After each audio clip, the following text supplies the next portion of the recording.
The envelope wasn't just stuck in my mailbox. It was wedged in there with a level of violence that suggested the sender had a personal vendetta against the very concept of communication. It was a thick, cream-colored square of cardstock, the kind of heavy, textured stationery usually reserved for wedding invitations or declarations of war. In my neighborhood, the oaks at Willow Creek, it was usually the latter. I stood at the end of my driveway, the asphalt radiating a humid Virginia heat that made the air shimmer like a mirage. It was 92 degrees at 10 in the morning, the kind of wet, suffocating heat that makes your shirt stick to your back the moment you step outside. I wiped a bead of sweat from my temple and pried the envelope open. The paper sliced my thumb. First blood to the Homeowners Association. I pulled out the letter. It was embossed with the community logo, a majestic oak tree that didn't actually exist anywhere in the development, considering they had bulldozed every native tree within a 10-mile radius to build these beige, cookie-cutter McMansions. I unfolded the letter. The text was centered, justified, and terrifying. Official notice of violation. Recipients: Mark D. Henderson, address 1402 Oak View Lane. Date: July 14, 2025. Violation: Article 4, Section 2.A, unauthorized non-turf vegetation. Fine, $500. I stared at the number. $500. For a plant. I looked up from the paper and scanned my front yard. It was a tragedy in 3 acts. The drought had been brutal this year. My neighbors, people like Dave the Yes Man Jenkins next door, had spent thousands on irrigation systems that ran illegally at 3:00 a.m. to keep their Kentucky bluegrass on life support. Their lawns were a chemically dependent, vibrant green that looked fake even from a distance. My lawn, on the other hand, was honest.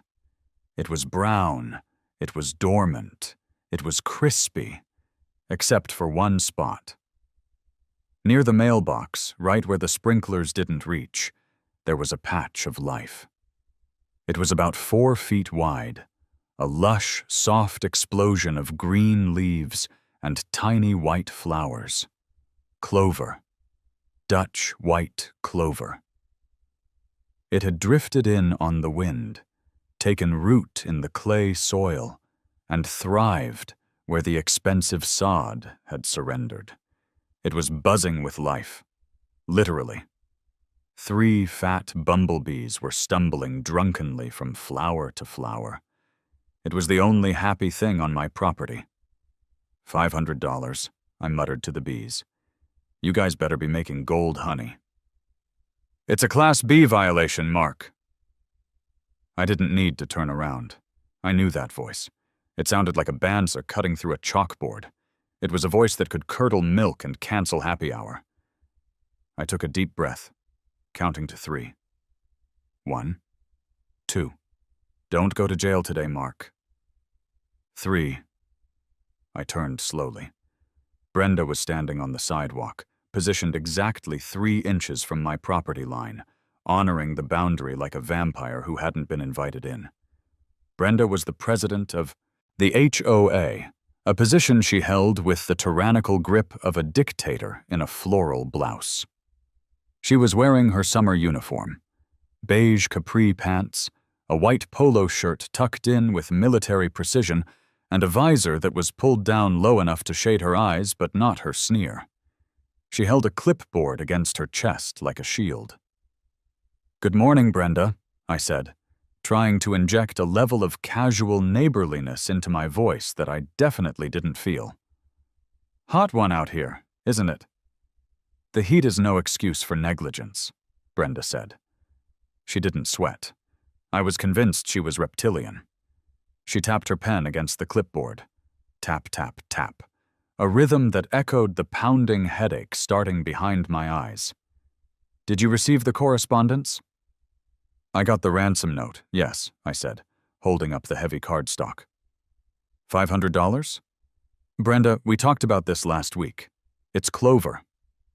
It is unauthorized, non-turf vegetation, she corrected, enunciating every syllable as if I were a slow child. The covenants, conditions, and restrictions are quite clear. Article 4 states that front lawns must consist of 90% approved turf grass, tall fescue, or Kentucky bluegrass. That... She pointed a manicured finger at my patch of clover as if it were a pile of radioactive waste. Is a weed. It's nitrogen fixing, I argued, stepping closer. It's actually good for the soil. It's green, it's soft. It doesn't need water. Look at Dave's lawn. I gestured to the house on the left. He's dumping 200 gallons of water a night on that grass just to keep it from dying. My clover is thriving on neglect. It's the American dream, Brenda. It is an eyesore, she snapped. It breaks the uniformity of the streetscape. The Oaks at Willow Creek is a premier community, Mark. We maintain standards. When potential buyers drive through, they want to see seamless, manicured lawns. They do not want to see a hippie salad bar growing around your mailbox. Hippie salad bar? I let out a dry laugh. Brenda, come on. It's 3 feet of clover. Who is it hurting? The bees seem to like it. The bees are a liability, she shot back instantly. What if a child walks by? What if they have an allergy? You are creating a public health hazard. The only child who walks by here is the Peterson kid, and he throws rocks at my car, I said. Maybe the bees would be a deterrent. Her eyes narrowed. The playful banter phase, if you could call it that, was over. She adjusted her visor. I am not here to debate horticulture with you, Mark. I am here to enforce the bylaws. You have received your second notice. You have 72 hours to remediate the violation. Remediate, I repeated. You mean kill it? I mean remove the weeds and install approved sod, she said. If the violation is not corrected by Friday at 5:00 p.m., the fine doubles. If it remains unpaid and uncorrected for 30 days, we will place a lien on your property. The word hung in the humid air. Lien. My mortgage was paid. I owned this house. I had worked 60-hour weeks as a systems analyst for 15 years to buy this slice of suburbia. And now, a woman whose biggest qualification was that she had enough free time to measure grass height with a ruler was threatening to take it away from me. You're going to put a lien on my house over a patch of clover? My voice rose an octave. I stepped off the driveway, closing the distance between us. I was still on my lawn, but I was close enough to smell her perfume, a cloying scent of lilies and old dust. Are you out of your mind? Brenda took a dramatic step back, clutching her clipboard to her chest. Her eyes widened, scanning the street for witnesses. Sir, you are being aggressive. I'm not being aggressive, I'm being incredulous, I shouted, throwing my hands up. This is extortion. It's $500 for a plant that grows naturally. Do you know how much sod costs? Do you know that we're in a drought advisory? Lower your voice, she hissed, looking toward Dave's house. I saw the blinds twitch in his living room window. You are disturbing the peace. You are disturbing my sanity. I poked the air in her direction. I am not paying this fine, Brenda, and I am not poisoning my ground just because you have a fetish for uniformity. Brenda's face went rigid. A cold, mechanical smile spread across her lips. It was the smile of someone who had a button to push.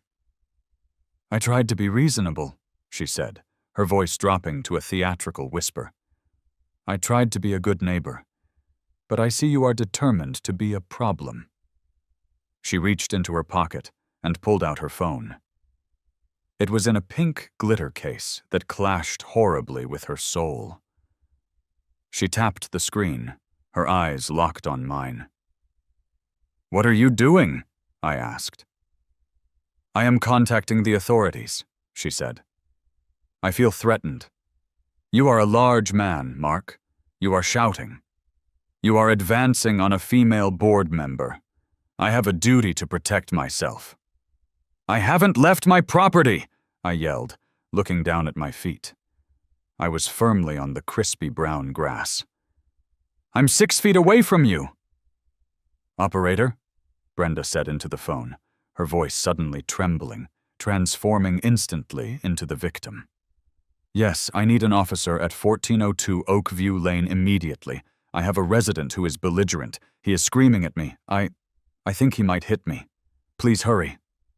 She hung up and looked at me. The tremble vanished. The smirk returned. "Now," she said, "we wait." I should have gone inside. Any rational human being would have retreated into the air conditioning, locked the door, and poured a stiff drink. But I was frozen by the sheer audacity of it. I was paralyzed by the injustice. I stood there in the baking sun, sweat dripping down my back, staring at her. "You're unbelievable," I said. "You're wasting police resources for this?" "The police are here to serve the community," she said, checking her watch. "And you are disrupting the community." We stood in silence for 12 minutes. It was the longest 12 minutes of my life. Dave came out of his house, pretended to check his mail, saw Brenda, and sprinted back inside like he was under sniper fire. A delivery truck drove by, the driver slowing down to gawk at the tableau of suburban rage. Finally, a cruiser turned the corner. It wasn't lights and sirens, thank God, but it was still a police car rolling up to my curb. The car stopped. The window rolled down. I recognized the officer immediately. Officer Miller. He was a veteran of the force, a guy with salt and pepper hair, and a face that looked like it had been eroded by 20 years of dealing with idiots. I had met him 2 years ago when someone stole the catalytic converter off my truck. He was a good guy. He looked tired. He put the car in park and stepped out, adjusting his belt. He took a sip from a massive travel mug, looked at Brenda, looked at me, and sighed. It was a sigh that contained volumes of existential dread. "Morning, folks," Miller said, walking up the driveway. "Brenda, Mark." "Officer Miller," Brenda exclaimed, rushing toward him like he was a long-lost lover. "Thank heavens you're here. I was terrified. He was practically foaming at the mouth." Miller looked at me. I was standing with my hands in my pockets, looking defeated. "Foaming, Mark?" Miller asked, raising an eyebrow. "It's the heat, officer," I said. "Dehydration." "He was screaming," Brenda insisted, pointing an accusatory finger at me. "He advanced on me. He threatened the board. I was simply trying to deliver an official notice, and he went berserk." Miller turned to me. "That true? You go berserk over a piece of mail?" "She handed me a $500 fine for clover," I said, pointing to the patch. "I told her it was ridiculous. I raised my voice. I did not threaten her. I did not leave my property." Miller walked over to the clover. He nudged it with his boot. "Nice clover. My grandma used to have this stuff. Good for tea." "It is a violation," Brenda shrieked.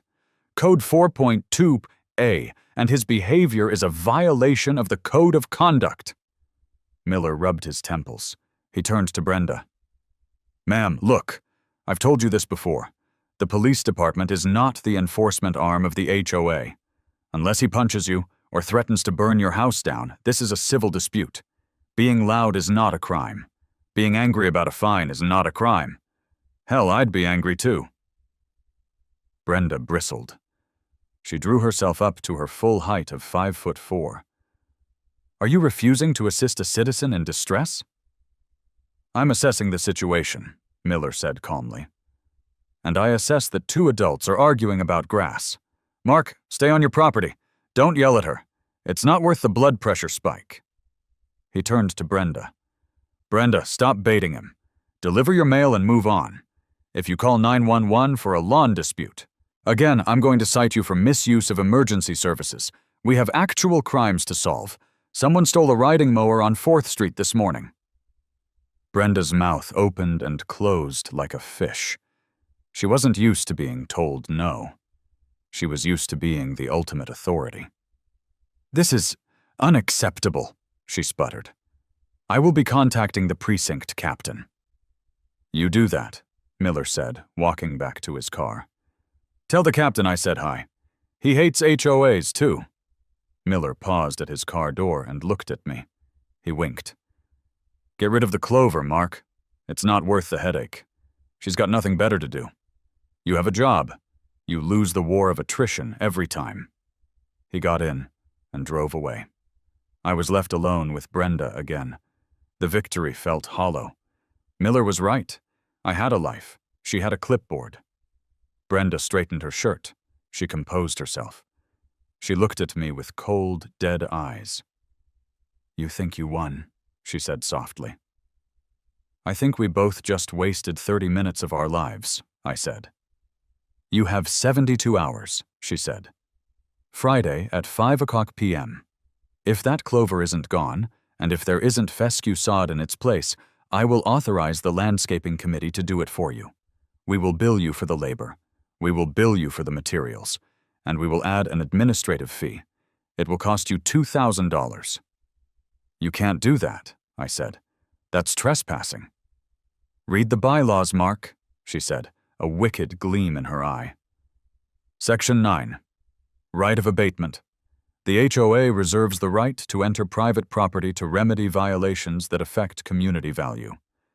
We can do whatever we want. She smiled. It was the smile of a shark sensing blood in the water. "Friday," she repeated. She turned and walked away, the clack, clack, clack of her shoes echoing down the street like a countdown. I stood there for a long time. I looked at the clover. I looked at the bees. I walked into my garage. The air was stiflingly hot, smelling of gasoline and old cardboard. I opened the fridge I kept out there and grabbed a beer. It was 10:45 a.m. I didn't care. I walked into my home office, sat down at my desk, and cracked the can. The sound was sharp and satisfying. "Read the bylaws," I mocked her voice. Section 9. Right of abatement. I opened my laptop. I logged into the community portal. I downloaded the PDF. The Oaks at Willow Creek. Covenants, Conditions, and Restrictions. Revised 2023. It was 140 pages of legal gibberish. It covered everything from the shade of beige you could paint your trim, Sherwin-Williams softer tan, or macadamia, to the maximum weight of a dog, 45 pounds, Great Dane lovers. I started reading. I drank the beer. I got another one. I read through lunch. I read through the afternoon heat. I was looking for a defense. I was looking for a loophole. I was looking for anything that would let me keep my 3 feet of defiant greenery. And then, somewhere around page 84, buried in a section about environmental stewardship and water conservation, I found it. My eyes stopped moving. I sat up straighter. I zoomed in on the paragraph, section 4, paragraph 2, subsection C, alternative ground cover. In an effort to promote environmental sustainability, the association recognizes the value of native flora. While turf grass is the standard, homeowners may substitute turf for native ground cover if said cover is verified to be an indigenous species to the Piedmont region of Virginia. Such cover must be maintained to cover 100% of the designated area. No approval from the Architectural Review Committee is required for the reversion of land to strictly native, non-invasive species, provided the species is listed on the Virginia Department of Conservation's Native Plant Registry. I read it again. No approval required. Reversion of land to strictly native species. Brenda had probably never read this far. This was boilerplate text, likely inserted by the developers years ago to get some tax credit for being green before they handed the reins over to the HOA board. I looked out the window at my clover. Clover wasn't native. It was European. Brenda was technically right about the clover. But a dangerous idea began to form in the back of my mind. An idea that was spiteful, expensive, and absolutely glorious. If she wanted native, I would give her native. But I wouldn't give her pretty native. I wouldn't give her black-eyed Susans or nice, tidy Virginia sweet spire. I opened Google. I typed, "Rare native ground cover Virginia." I scrolled past the flowers. I scrolled past the ferns. I wanted something archaic. I wanted something primal.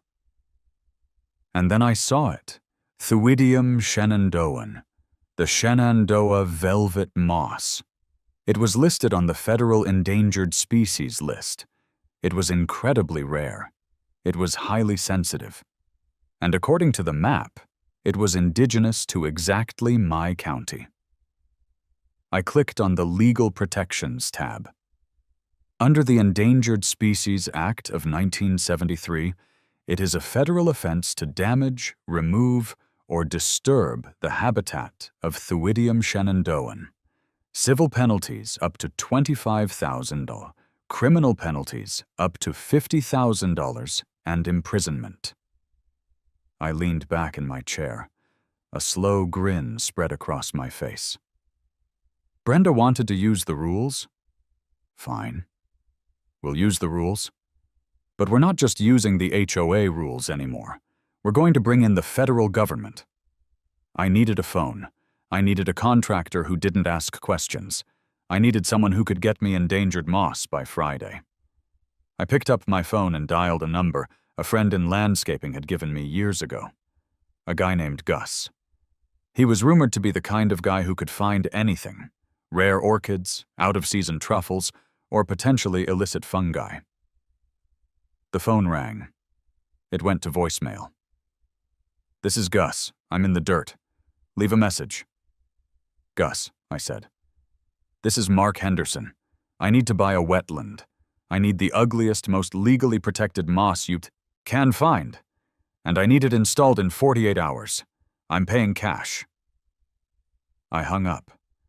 The war on clover was over. The war of the moss was about to begin. I spent the next 3 hours doing something I hadn't done since college. Studying. My desk was covered in empty Red Bull cans and printed pages of federal legislation. My browser had 40 tabs open. I wasn't looking at pornography or sports. I was looking at the Department of the Interior's list of protected bryophytes. It was a fascinating and terrifying world. I learned that Thuidium shenandoan, or Shenandoah velvet moss, wasn't just rare. It was the panda bear of the moss world. It was fussy. It was fragile. It required specific acidity, specific shade, and specific humidity. And because it was so pathetic at surviving on its own, the United States government had wrapped it in a layer of legal armor so thick it could stop a tank. I read the text of the Endangered Species Act of 1973 until my eyes crossed. Section 9. Prohibited Acts. It is unlawful for any person subject to the jurisdiction of the United States to remove and reduce to possession any such species from areas under federal jurisdiction, maliciously damage or destroy any such species on any such area, or remove, cut, dig up, or damage or destroy any such species on any other area in knowing violation of any law or regulation of any state. I cross-referenced this with the Virginia Administrative Code. Collection, destruction, or disturbance of listed species without a permit is a Class 1 misdemeanor, punishable by up to 12 months in jail and a fine of not less than $2,500 per specimen. Per specimen. I looked at the image of the moss on my screen. It grew in clumps. A specimen could be interpreted as a single clump.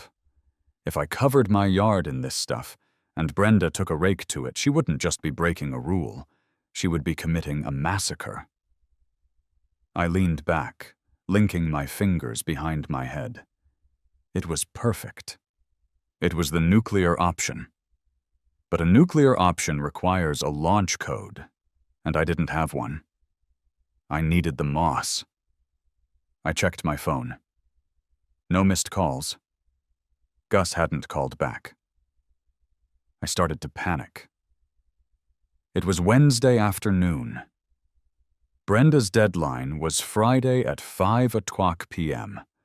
If I didn't have the ground cover installed by then, she would send in her goons to lay sod, and I'd be stuck with a bill for $2,000 and a lawn that looked exactly like everyone else's. I called the number again. Voicemail. I tried a text. Gus, it's Mark. I have $15,000 cash and a desire to ruin an HOA president's life using botany. Please call me. I put the phone down. 10 seconds later, it rang.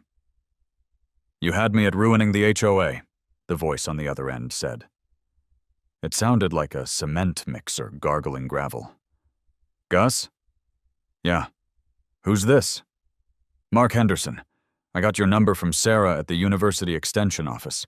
She said you're the only guy with a propagation permit for Thuidium. Sarah talks too much, Gus grumbled. I heard the distinct sound of a lighter flicking and a deep inhale. You know that stuff is a nightmare, right? It dies if you look at it wrong. It dies if you walk on it. It dies if a dog pees on it within a 10-foot radius. I don't need it to live forever, Gus, I said. I need it to live long enough to get a federal habitat sign in my yard. Ah, Gus said. The three-tone of his voice changed. It went from annoyed contractor to intrigued co-conspirator. Spite landscaping, my favorite genre. Can you get it? I have mats, Gus said. I grow 'em for state park restoration. I got about 600 square feet of starter culture in the greenhouse.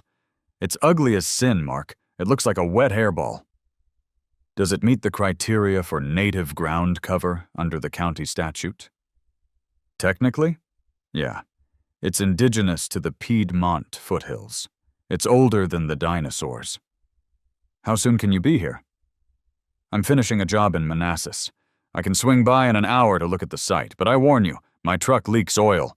Your neighbors are gonna hate me. Gus, I said, that is a feature, not a bug.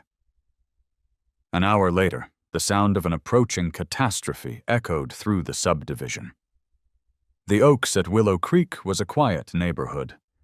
The loudest noise was usually the hum of Tesla electric motors or the distant whine of a leaf blower.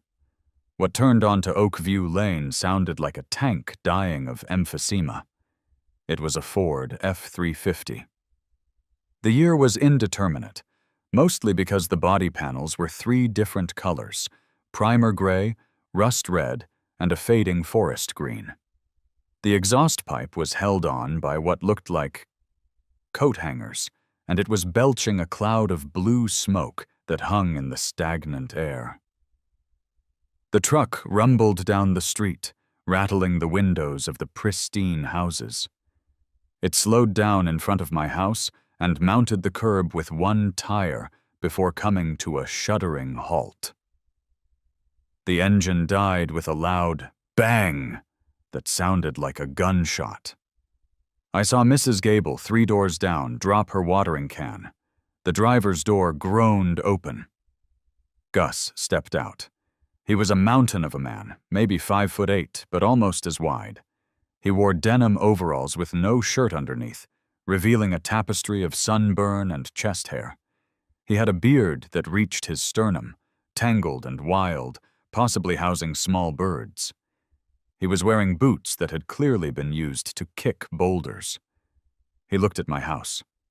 He looked at the neighbors. He reached into his pocket, pulled out a handful of sunflower seeds, threw them into his mouth, shells and all, and spat the debris onto my driveway. "Nice place," he said, his voice carrying clearly in the shocked silence of the street.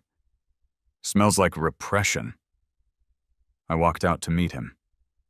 "Gus, thanks for coming." He looked me up and down. I was wearing khakis and a polo. I looked like I belonged here. He squinted. "You look like a narc," he said. "I'm a desperate man," I replied.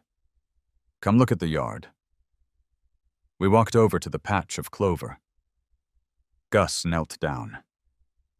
His knees cracked audibly. He touched the soil with a finger that was thicker than a sausage. "Clay," he muttered. "Compacted. Terrible drainage. The clover likes it because clover is a weed. The velvet moss, it'll hate this." "Can we fix it?" "We can fix anything with enough sulfur and anger," Gus said, standing up. He looked at the expanse of brown, dying grass. "So, walk me through the plan. You want to replace all this?"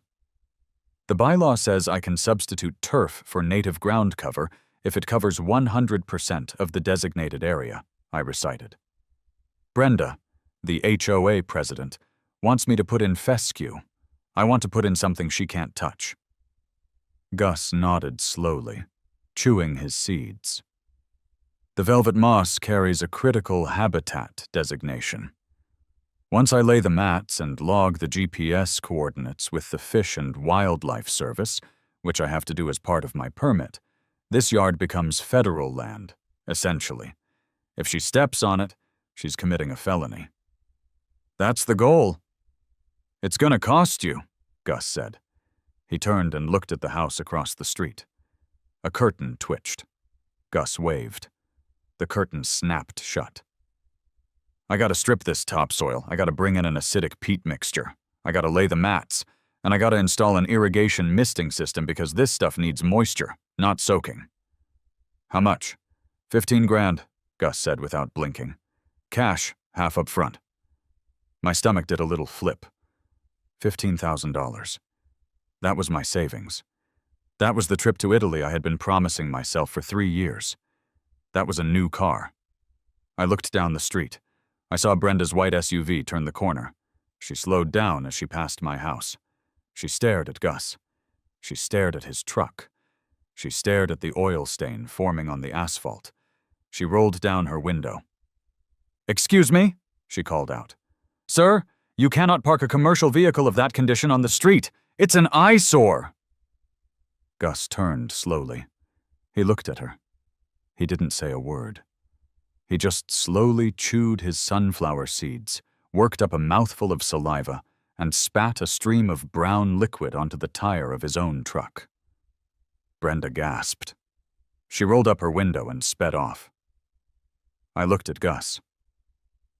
"Do you take a check?" "For you?" Gus smiled, revealing teeth that were surprisingly white. "I'll take a check, but I need the deposit today. We start tomorrow." "Tomorrow is Thursday. Can we finish by Friday at 5 o'clock? "Mark," Gus said, clapping a heavy hand on my shoulder. "I can strip this earth bare and paint it green in 6 hours if I have enough Red Bull. We'll be done by lunch on Friday." We went inside to sign the paperwork. Gus's contract was a grease-stained piece of carbon paper on a clipboard that looked like it had been run over by a tractor. "Now," Gus said, sitting at my kitchen table and looking incredibly out of place amidst my stainless steel appliances. "I need to be clear about something. This moss, it's not just protected. It's delicate. When we put it down, it's going to look like gray sludge for about 3 weeks. It's the dormancy phase. It looks like dead mold." "Perfect," I said. "Uglier the better." "And," Gus continued, pointing a pen at me, You can't walk on it. I mean it. You put one foot on that mat. You kill the spores. You need to put stepping stones in if you want to get to your mailbox. I'll use the driveway, I said. I don't care if I have to rappel from the roof. I just want it in the ground. Gus scribbled some numbers. I'll bring the Bobcat tomorrow at 7 o'clock a.m. That's the earliest I can legally make noise, right? Technically, yes, I said. But the HOA has a courtesy rule about 8 o'clock a.m. Gus grinned. 7 o'clock a.m. it is. He stood up, leaving a faint dusting of soil on my chair. Get the money. I'm gonna go make some calls to get the peat moss trucked in. We're gonna turn your front yard into a bog, Mark. A beautiful, federally protected bog. He walked out. I watched him get into his truck. It took 3 tries to start the engine. When it finally roared to life, a cloud of black smoke engulfed my neighbor's prized rose bushes. I felt a warm glow of satisfaction in my chest. I spent the rest of the evening preparing. I went to the bank. The teller looked at me suspiciously when I withdrew $7,000 in cash, but I just told her I was doing some home improvements. Must be a nice renovation, she said. Oh, it's going to be spectacular, I replied. When I got home, I printed out the documents Gus had emailed me. They were the real deal. Department of the Interior, permit for propagation of endangered flora. His name was on it. My address was listed as a satellite restoration zone. I was reading through the section on legal liability for habitat disruption when my doorbell rang. I checked the camera. It wasn't Brenda.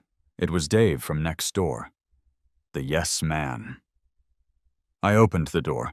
Dave was holding a Tupperware container. He looked nervous. He was wearing a polo shirt tucked into cargo shorts, the official uniform of the suburban dad who has given up on his dreams. Hey, Mark, Dave said, shifting his weight. Sarah made cookies. Thought you might want some. Cut the crap, Dave, I said, leaning against the doorframe. What do you want? Dave sighed. He looked over his shoulder at his own house, then at the street. Look, man, Brenda's on the warpath. She sent an email blast to the board about you. She's saying you're bringing criminal elements into the neighborhood. She saw that truck. That truck is my contractor, I said. He looks like he buries bodies for a living, Dave whispered. Mark, seriously, just put down the sod. We'll help you. I've got a discount at the turf farm. Don't fight her. She's crazy. She's a bully, Dave, I said. And you guys just let her do it. Remember when she made you take down your kid's basketball hoop because it was too orange? Dave winced. Yeah, but it's the rules. Screw the rules, I said. I found a new rule. What are you doing? Dave asked, looking past me into the house like he expected to see a meth lab. What is that guy doing tomorrow? We're going native, Dave, I said mysteriously. We're returning the land to its ancestral roots. Dave looked confused. So, not fescue? Definitely not fescue. She's going to sue you, Dave warned. The HOA has a lawyer on retainer. They'll bury you in legal fees. Let them try, I said. Thanks for the cookies. I closed the door. I didn't sleep well that night. I felt like a general on the eve of battle. I lay in bed, listening to the hum of the air conditioner, imagining the look on Brenda's face when she realized she was powerless. At 6:45 a.m., I was up. I made a pot of coffee. I stood by the window, watching the street. At 6:55 a.m., the convoy arrived. Gus wasn't alone this time. He was leading a parade. First came his rattletrap truck. Behind it was a flatbed trailer hauling a Bobcat skid-steer loader. The Bobcat was old, battered, and painted a shade of yellow that suggested it had been used to clean up nuclear waste. Behind that was a dump truck, a massive 10-wheel dump truck filled with dark, loamy black dirt. and behind that was a pickup truck full of crew members. They were a motley crew. One guy had a mohawk. Another guy looked like he was 100 years old. They all looked like they knew how to work. They pulled up to the curb. The air brakes of the dump truck hissed. Psh! A sound that echoed like a sniper shot in the quiet morning. I checked my watch. 6:59 a.m. Gus hopped out of his truck. He held up a hand to his crew. He looked at his watch. He waited. Seconds ticked by. 7:00 a.m. Gus dropped his hand. The engines roared. The Bobcat fired up with a clanking, diesel-choked growl. The dump truck's backup beeper started wailing, beep, beep, beep. It was the loudest thing that had ever happened on Oakview Lane. I walked out the front door, coffee in hand, grinning like a maniac. Gus met me at the end of the driveway. He was wearing ear protection and holding a sledgehammer for reasons I couldn't immediately discern. "Morning, sunshine," he yelled over the noise. "Ready to make some mud?" "Let's do it," I shouted back. "First step," Gus said, pointing to the Bobcat. "Scorched earth. We gotta remove the top 3 inches of this clay. Grass, clover, weeds, everything. It all goes." "Even the clover?" I felt a pang of sadness. "Collateral damage," Gus said. "The moss needs a clean slate. We're stripping it down to the subsoil." The Bobcat operator, the guy with the mohawk, spun the machine around. He lowered the bucket. He drove onto my lawn. The steel blade bit into the earth. With a tearing sound, he ripped up a long strip of sod and clover. It had begun. I saw lights flickering on in every house on the block. People were coming out onto their porches in bathrobes, clutching coffee mugs, staring in horror. And then, like a summoned demon, Brenda appeared. She didn't walk. She marched. She was wearing a pink silk robe and fuzzy slippers, which somehow made her look more terrifying. Her hair was in curlers. She was screaming before she even reached the sidewalk. "Stop! Stop this instant!" She ran right up to the edge of the property line. The Bobcat operator ignored her. He dumped a load of dirt into the street, temporarily, I hoped, and spun around for another pass. "Mark!" Brenda screamed, turning to me. "What is this? What are you doing?" I took a sip of coffee. "Remediation, Brenda, just like you asked." "This isn't remediation. This is a construction site," she shrieked. "You need an architectural review committee approval for major landscaping. You need a permit for heavy machinery." "Actually," I yelled back, pulling a folded piece of paper from my pocket. "Bylaw Section 4, Paragraph 2. No approval is required for the reversion of land to strictly native species. And the county noise ordinance says construction is permitted after 7:00 a.m. It's 7:05. She stared at me, her mouth agape. The Bobcat roared behind me, tearing up another chunk of the perfectly manicured neighborhood aesthetic. "You are destroying the property value," she yelled. "Look at this mess. There is dirt in the street." "We'll sweep it up," Gus chimed in, walking over. He loomed over her. Brenda took a step back. "Don't worry, lady. It's gonna look real different by tonight." "Who are you?" Brenda demanded, looking at Gus's overalls with disdain. "I'm the artist," Gus said, spitting a sunflower seed shell near her fuzzy slipper. Brenda looked at the shell. She looked at the Bobcat. She looked at me. "I am calling the police," she announced. "This is a disturbance of the peace. This is vandalism of the community aesthetic." "Call them," I said cheerfully. "Officer Miller is on the day shift. I'm sure he'd love to explain the civil code to you again." She glared at me with pure hatred.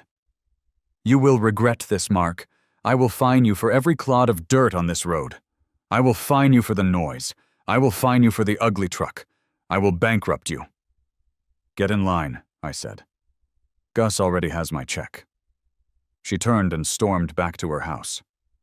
I watched her go. She seems nice, Gus said. She's a pillar of the community, I replied. Right, Gus said. Hey, Mohawk, tear up the flower beds too. We need bare earth. By noon, my yard was gone. It was a shocking sight. In a sea of green, manicured lawns, my property was a gaping wound of raw, red clay. The crew had scraped it clean. There wasn't a blade of grass left. Then came the dump truck. It backed up and dumped 5 tons of amended peat substrate onto the driveway. It smelled like a swamp. It smelled like sulfur and rotting leaves. It was pungent. The neighbors had gathered in a small cluster down the street, whispering. They looked like villagers watching Frankenstein's castle. Smell that? Gus said, inhaling deeply. That's the smell of acidity. The moss loves it. They spent the next 4 hours wheelbarrowing the black sludge onto the yard, spreading it out, raking it flat. It looked like we were preparing to pave the yard with asphalt, but darker and smellier. By 4 p.m., the yard was a flat, black sheet of mud. Okay, Gus said, wiping sweat and dirt from his forehead. Time for the carpet. He went to the back of his truck and opened a cooler. Inside were the mats. They were squares of organic mesh, about 2 feet by 2 feet. Covered in them was a thin, patchy layer of grayish-brown fuzz. It looked like lint you'd pull out of a dryer filter, but wet. Behold, Gus said reverently.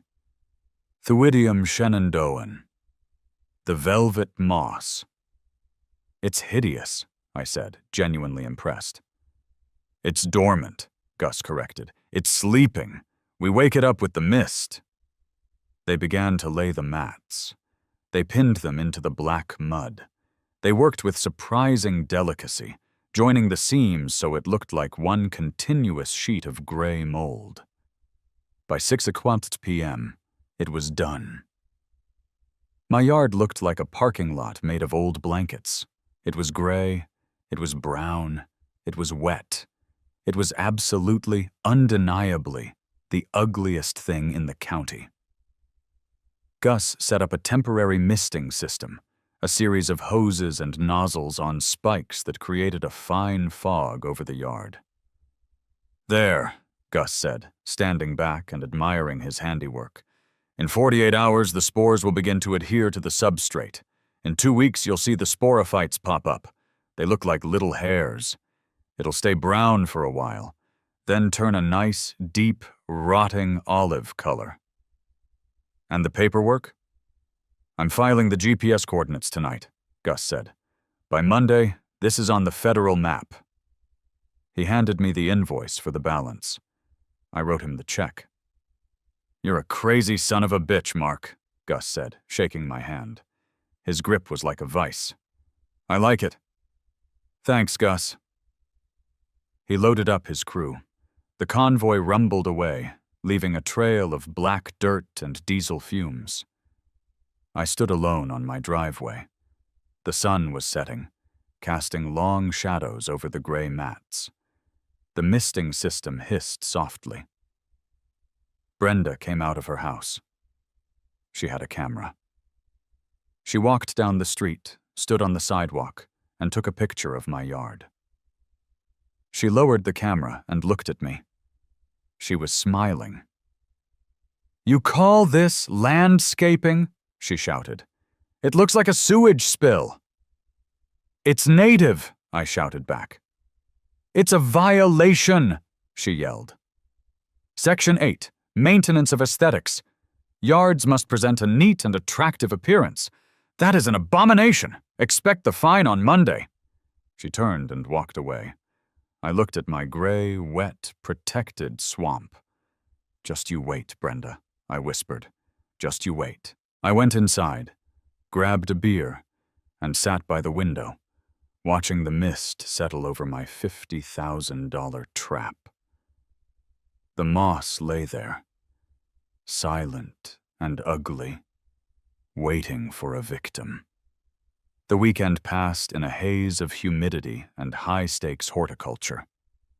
My front yard had become a local tourist attraction, though not the kind that ends up on a Best of Virginia postcard. It was more of a warnings to future generations kind of attraction.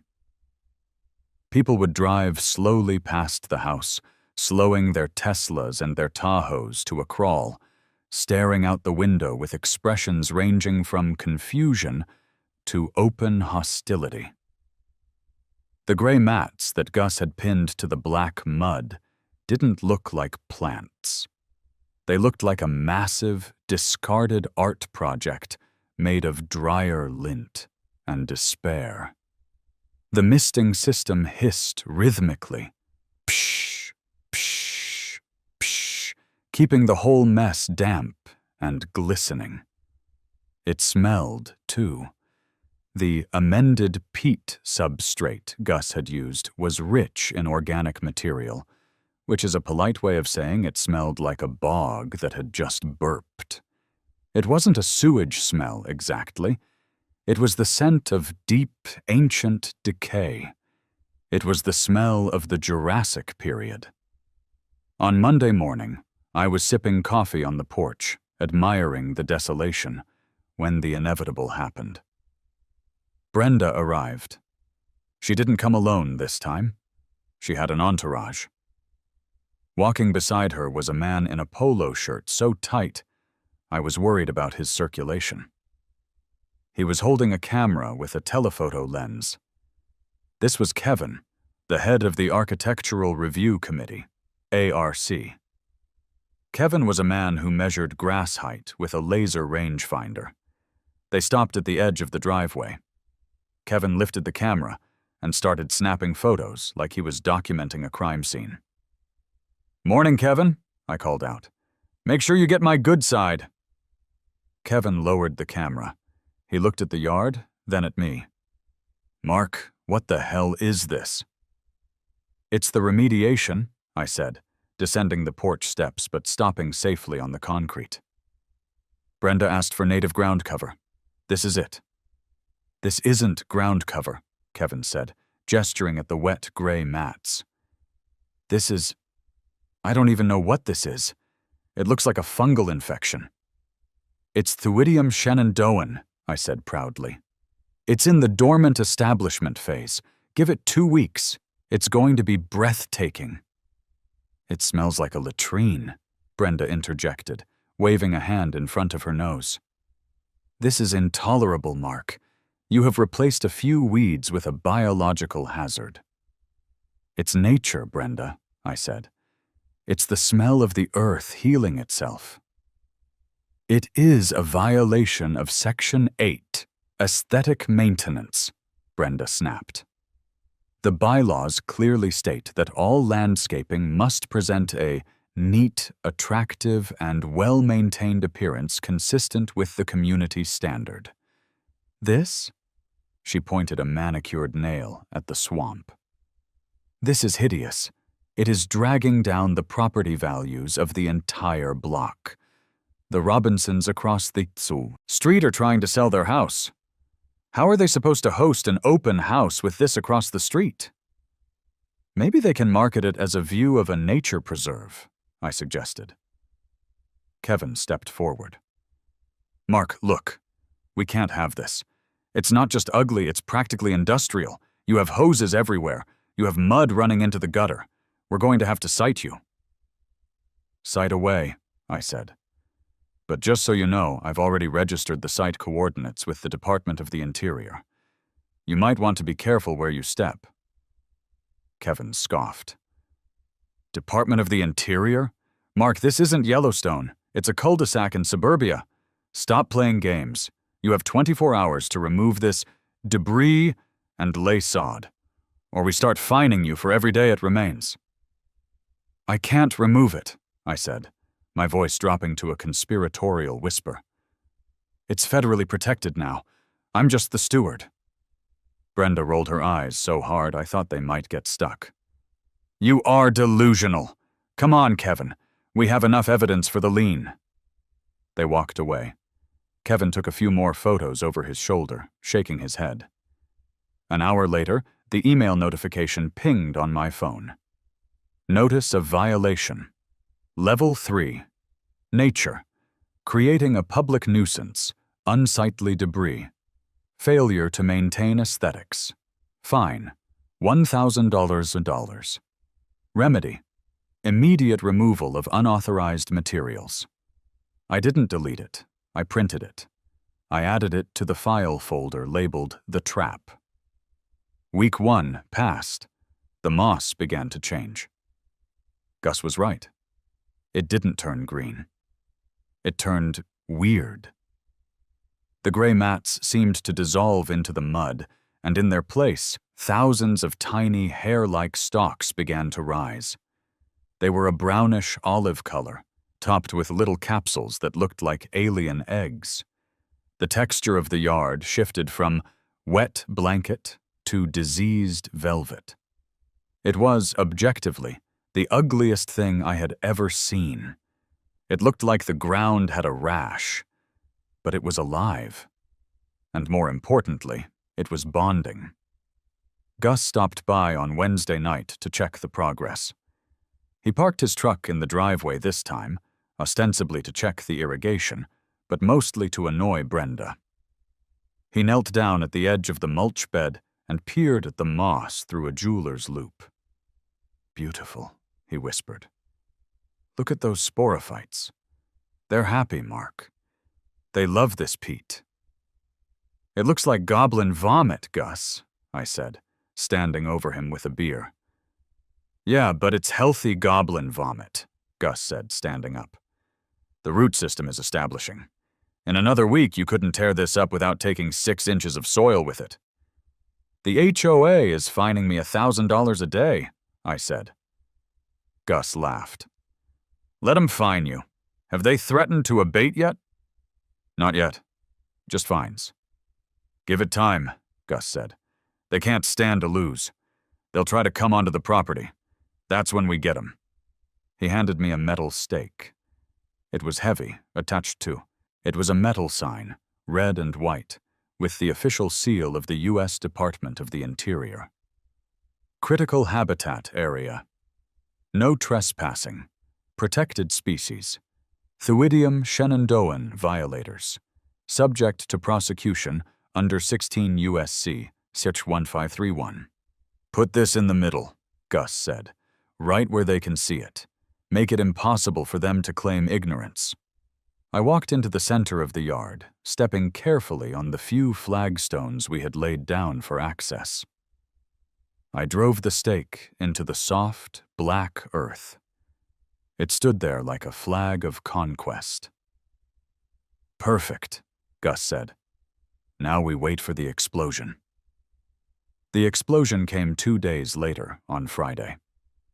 I was working from home, ignoring a spreadsheet, when a courier van pulled up. A man in a uniform walked up the driveway, stepping gingerly around the mud runoff, and rang the doorbell. Mark Henderson? That's me. Sign here. He handed me a thick envelope.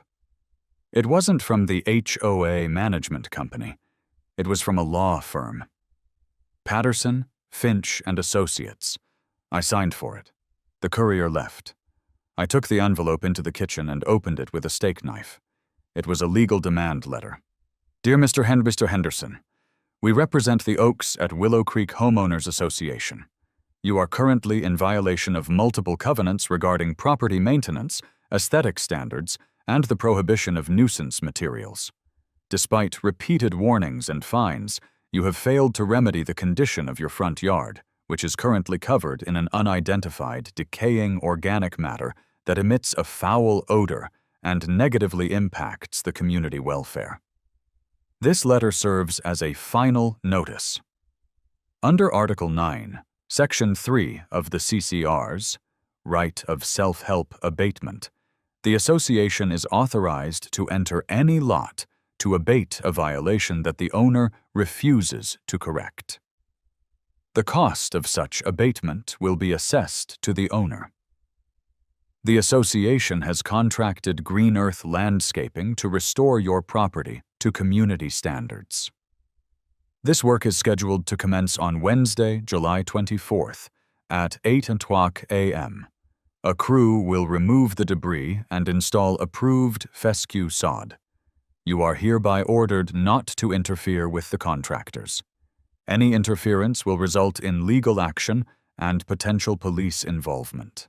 Sincerely, Preston Finch, HOA. I read it twice. My heart was hammering in my chest. Not from fear, but from adrenaline.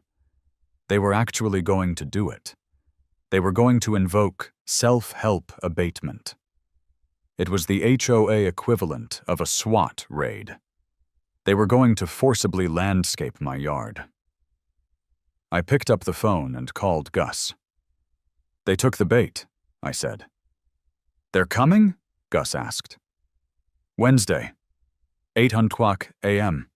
They hired Green Earth Landscaping." Gus let out a low whistle. "Green Earth? Those guys are corporate shills. They love sod. They'll strip that moss in 10 minutes. "What do I do?" "You need to send one last warning," Gus said. "You need to be able to prove in court that you told them exactly what they were about to destroy. Send them the federal registration number. Send them the species data. Make it official. And then? And then you call the marshal," Gus said. "I'll text you his direct line.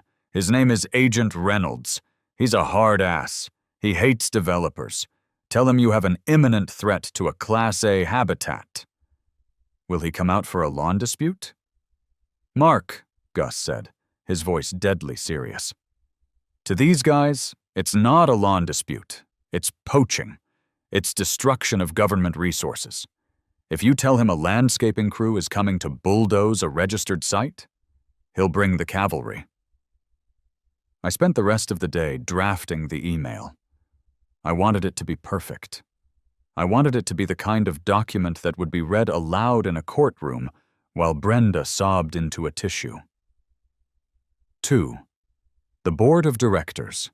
The Oaks at Willow Creek, C. Patterson, Finch and Associates. Subject: Urgent. Federal protection status of 1402, Oak View Lane. Board members and legal counsel, I am in receipt of your notice regarding the forced abatement scheduled for Wednesday. I am writing this to formally notify you that my property is currently a registered propagation site for Thuidium Shenandoah velvet moss, a species protected under the Endangered Species Act of 1973. The decaying organic matter you refer to is a critical habitat. I have attached the Department of the Interior registration documents, the species fact sheet, and a map of the protected zone. Any attempt to remove, disturb, or damage this vegetation carries severe federal penalties, including criminal prosecution. I strongly advise you to cancel the landscaping crew. The sign in my yard is not a decoration. It is a federal warning. Govern yourselves accordingly. Mark Henderson. I hit send. I sat back and waited. Saturday passed. Sunday passed. On Monday, I got a reply. It wasn't from the lawyer. It was from Brenda. "Mark, we have reviewed your documents. The board finds your attempt to classify your neglected yard as a nature preserve to be frivolous and obstructive. The moss you claim to be endangered is indistinguishable from common mold. Our landscaping experts at Green Earth have assured us that no such habitat exists in a residential subdivision. The abatement will proceed as scheduled. Please ensure your vehicle is removed from the driveway to allow access for the equipment." Brenda. She didn't believe me. She thought I had photoshopped the documents. She thought I was bluffing. "Oh, Brenda," I whispered to the screen, "you have no idea." I printed her email. I stapled it to the legal notice.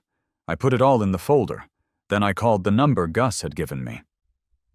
U.S. Fish and Wildlife, Law Enforcement Division, a voice answered. Crisp. Professional. Yes, hello, I said, trying to keep my voice steady. My name is Mark Henderson. I am the custodian of a registered propagation site for Thuidium shenandoah in Fairfax County. I have reason to believe that a deliberate destruction of the habitat is scheduled to take place this Wednesday morning. There was a pause on the line, the sound of typing. Can you verify the site registration number? The agent asked. I gave it to him. US FWS 2025 V092. More typing. Then the tone of the agent's voice changed. It went from bored bureaucrat to sharp hunter. I see the registration here, he said. Authorized to one Gus Miller, Native Soul Landscapes, correct? That's my contractor. I'm the landowner. And who is threatening the habitat? My Homeowners Association, I said. They believe it's a weed. They have hired a crew to scrape the land down to the subsoil. I have notified them of the status, but they have stated in writing that they intend to proceed. In writing? The agent asked. Yes, sir, I have the emails. Mr. Henderson, the agent said, do not interfere with them physically. Do not put yourself in harm's way. We will have a unit in the area on Wednesday morning. What time did you say they were coming? 8:00 a.m. We'll be there, he said. Don't touch anything. The line went dead. Tuesday was the longest day of my life.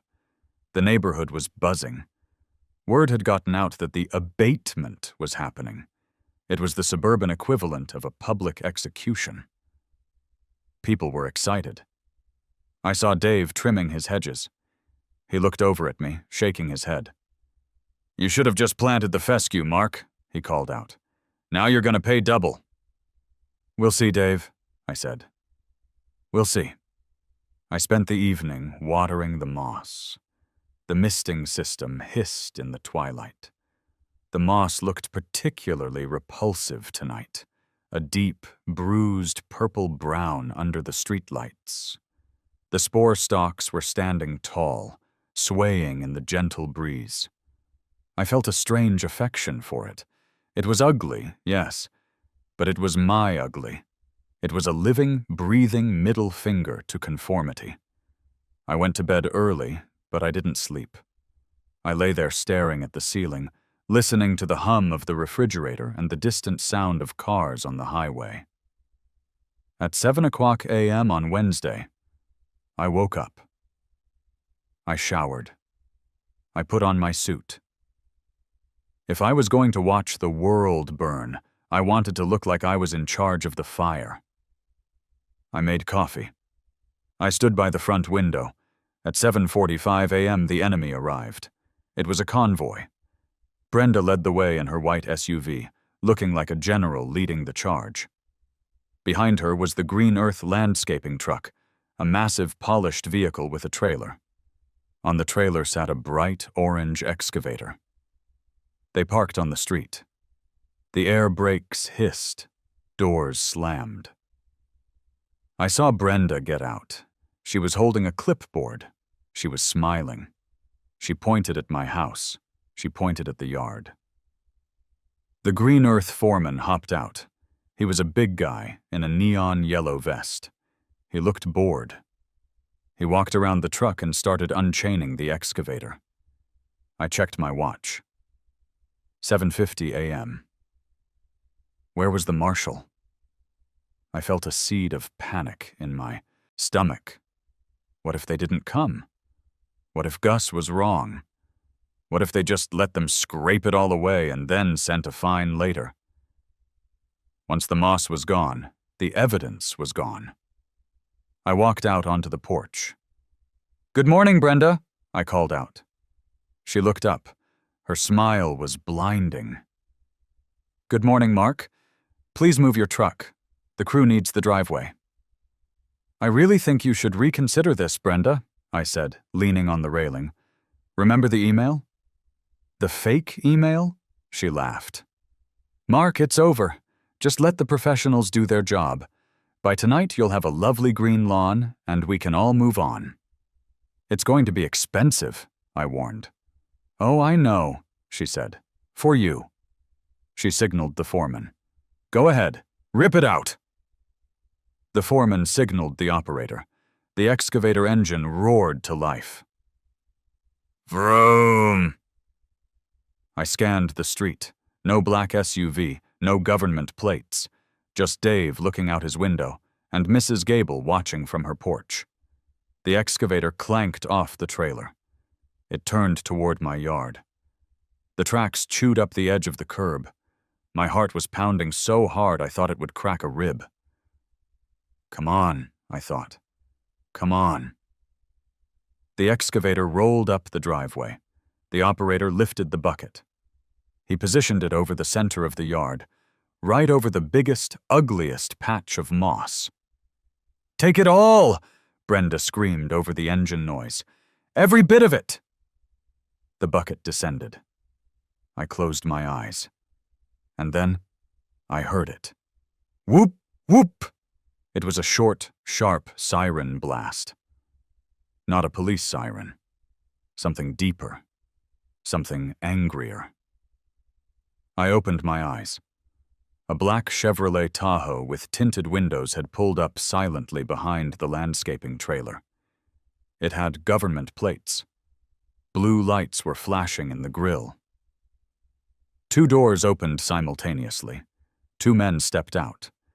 They were dressed in green and gray tactical uniforms. They wore sidearms. Their vests had big yellow letters on the back. Federal Wildlife Officer. The lead officer, a tall man with a buzz cut and sunglasses, didn't run. He walked with the terrifying purpose of a man who has the entire weight of the United States Code behind him. He raised a megaphone. "Power down the vehicle!" he boomed. The sound echoed off the houses. "Immediately!" The excavator operator froze. The bucket hovered 6 inches above the moss. Brenda spun around. Her mouth dropped open. "What is this?" she screeched. "Who are you?" The officer lowered the megaphone. He walked right past her, ignoring her completely, and walked up to the excavator. He looked at the operator. "Turn it off," he said. "Now." The operator scrambled to kill the engine. The silence that followed was heavy and suffocating. The officer turned to Brenda. He took off his sunglasses. "Ma'am," he said, his voice carrying clearly in the morning air. "Step away from the habitat." Brenda blinked. "Excuse me? This is private property. We are conducting an abatement." "I am Special Agent Reynolds, U.S. Fish and Wildlife Service," he said. He flashed a badge that looked heavy enough to knock someone out. "And you are currently soliciting the destruction of a federally protected species." I took a sip of my coffee. It tasted like victory. "Step away from the habitat," Agent Reynolds repeated. His voice was level, devoid of emotion, and terrifyingly calm. It was the voice of a man who didn't need to yell because he carried a gun and the entire U.S. legal code on his hip. Brenda didn't step back. She stepped forward. It was a reflex, I think. For 10 years, she had been the apex predator of the cul-de-sac. She had bullied contractors, terrified teenagers, and made grown men weep over the shade of their mulch. She didn't know how to de-escalate. She only knew how to double down. "This is ridiculous," she spat, gesturing wildly at the excavator, at the yard, at me. "I am the president of the Homeowners Association. We have a signed contract. This is a neighborhood cleanup. Who called you? Was it him?" She pointed a shaking finger at me on the porch. "He's a liar. He printed that sign off the internet." Agent Reynolds didn't look at me. He looked at the ground. He looked at the excavator tracks. He pulled a small digital camera from his vest pocket and snapped a photo of where the heavy steel tread had crushed the edge of the mulch bed. "Sir," Reynolds said, addressing the excavator operator who was still sitting in the cab, looking like he wanted to dissolve into thin air. "Step down from the vehicle. Keep your hands visible." The operator scrambled out of the cab so fast he almost fell. He held his hands up like he was being robbed. "I didn't know," the operator yelled. "She told me to dig. I'm just a subcontractor." The green earth foreman, the guy in the neon vest, walked forward slowly. He looked pale. He was looking at the agent's badge, then at the sign in the yard, then at the moss. The realization was dawning on him. "Officer," the foreman said, his voice cracking. "Agent, whatever. Look, we have a work order. It says debris removal. Nobody said anything about species." "Did you inspect the site prior to deployment?" Reynolds asked, turning his sunglasses toward the foreman. "Well, yeah, but did you see the posted federal signage?" Reynolds pointed to the metal sign Gus had staked in the center of the yard, the one that clearly said critical habitat. I thought it was a joke," the foreman stammered. "The lady said it was fake." Reynolds turned to Brenda.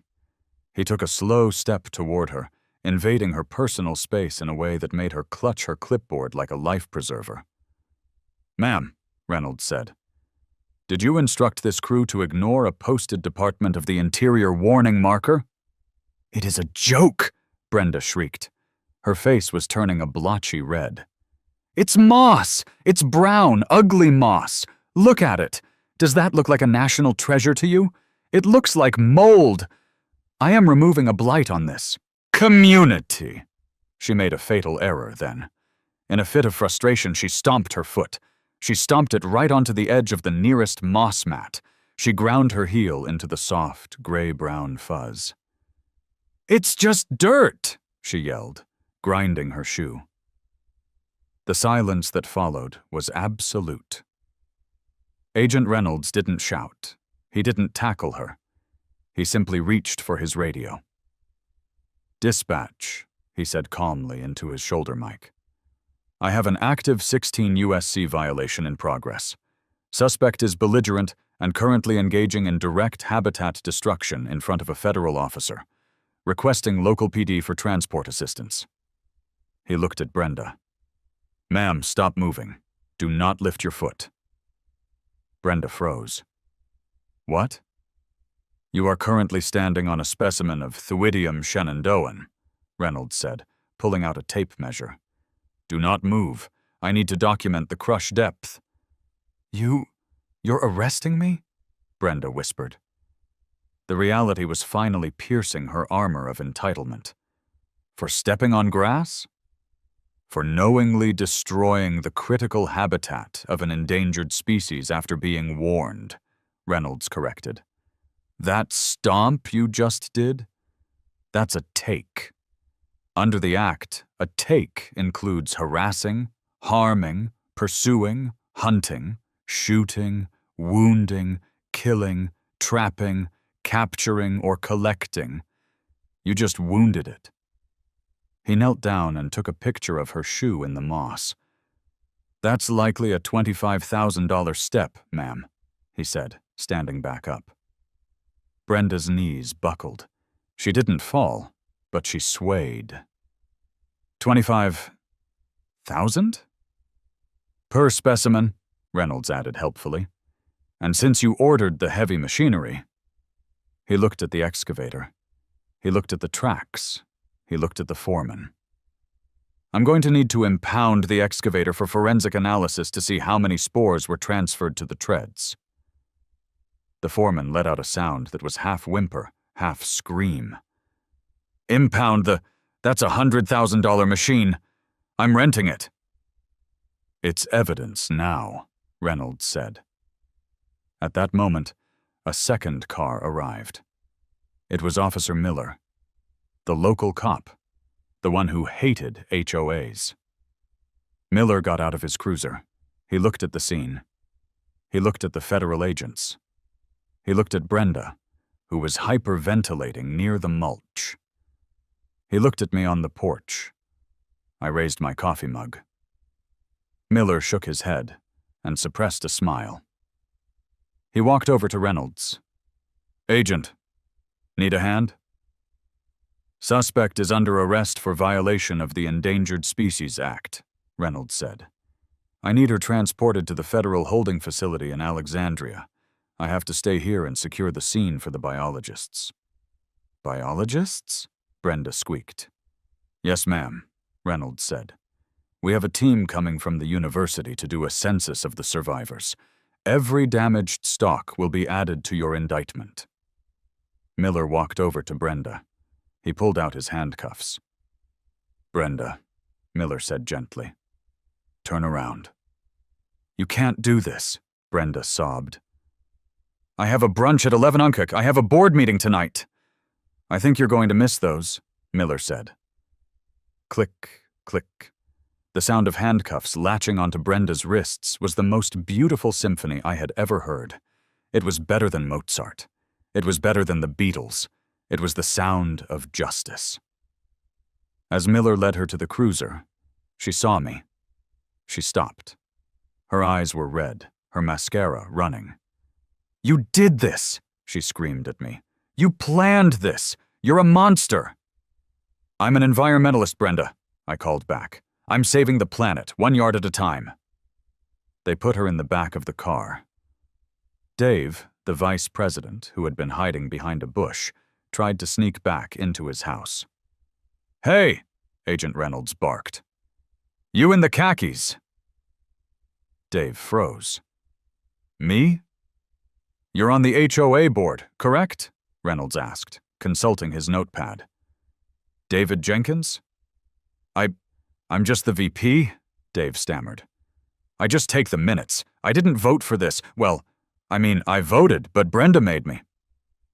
"You're listed as a co-conspirator on the abatement order," Reynolds said. "Don't leave town, Mr. Jenkins. We'll be serving you with a subpoena for the HOA's financial records. We need to see who authorized the funding for this illegal operation." Dave looked like he was going to vomit. He nodded weaky and ran into his house. The Green Earth foreman walked up to me on the porch. He looked broken. "Dude," he said, "is that real? Is that actually endangered moss?" "Yes," I said. "It is." "I almost drove a bulldozer over it," he said, his eyes wide. "I would have gone to prison." "You probably still have some paperwork to do," I said. "I hate this neighborhood," the foreman said. He sat down on my steps and put his head in his hands. "I hate it so much." The rest of the day was a blur of activity. The biologists Reynolds mentioned actually showed up around noon. They were 2 grad students in waders who looked thrilled to be there. They spent 4 hours crawling around my yard with tweezers and magnifying glasses, placing little orange flags next to damaged clusters. By 5 p.m., my yard looked like a crime scene. There was yellow tape around the perimeter.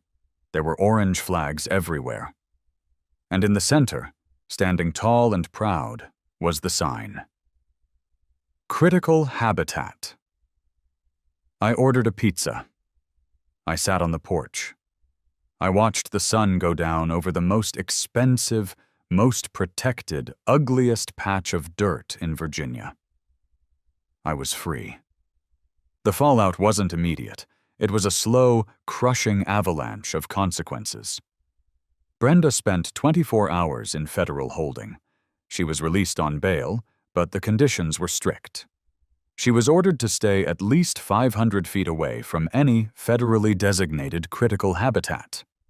Since my front yard was now a designated habitat, and she lived 3 doors down, which was roughly 150 feet, she was legally barred from entering her own home.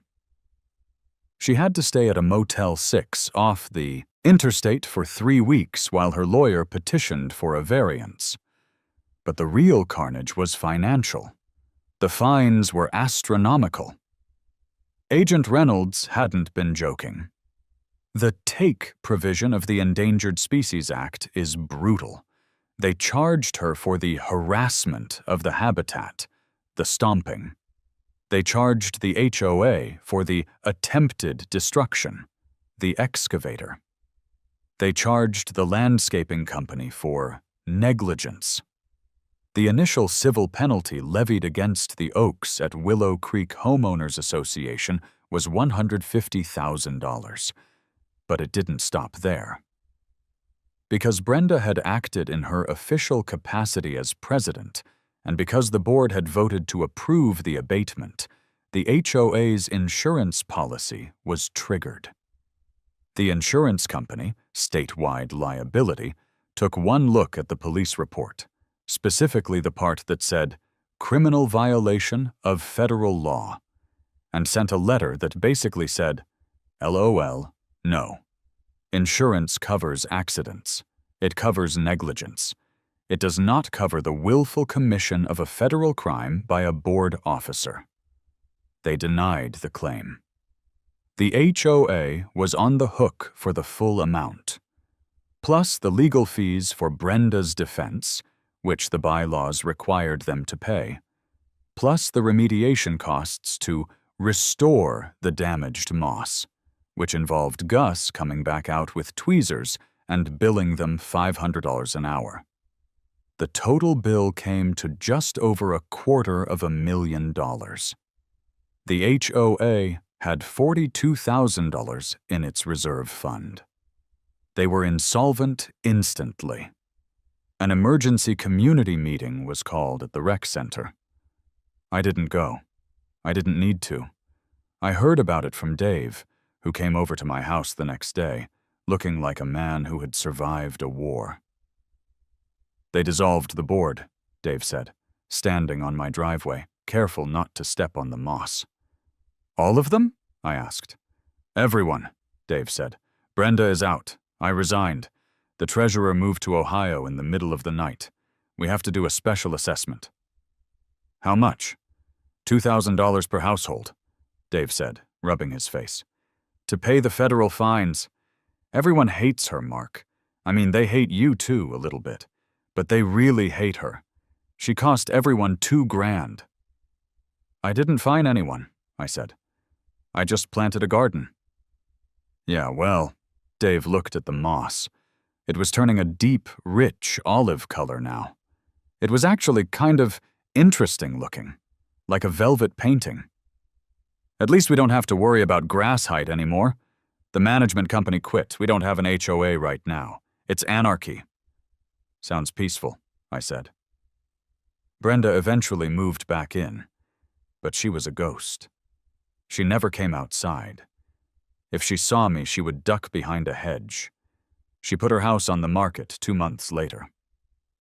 It sat there for a while. It's hard to sell a house when the neighbor's yard looks like a swamp experiment. But eventually, a nice young couple bought it. They planted wildflowers. As for me, I became the weird wizard of the neighborhood, the guy with the federal yard. Gus comes by once a month to check on the colony. He brings beer. We sit on the porch and watch the moss grow. One evening in October, about 3 months after the Great Abatement War, we were sitting there. The air was crisp. The moss was dormant again, turning a fuzzy gray-brown for the winter. You know, Gus said, cracking a lager, we could probably petition to delist it in a few years. If the colony stabilizes, you could apply for a permit to remove it. Remove it? I looked at the yard. I looked at the ugly, lumpy, protected mess that had saved my sanity. Yeah, Gus said. Put some nice fescue down. Be normal again. I took a sip of my beer. I looked at the sign. Critical habitat. Do not disturb. Nah, I said. I think I like it. It grows on you. Like a fungus, Gus laughed. Exactly, I said. Like a fungus. I leaned back in my chair. A squirrel ran across the yard, stopped on a patch of moss, and dug for a nut. Somewhere, in a federal database, a computer logged a disturbance. But I didn't care. The squirrel didn't have a clipboard. The squirrel didn't have a fine. I closed my eyes and listened to the silence. It was the most expensive silence in Virginia, and it was worth every penny.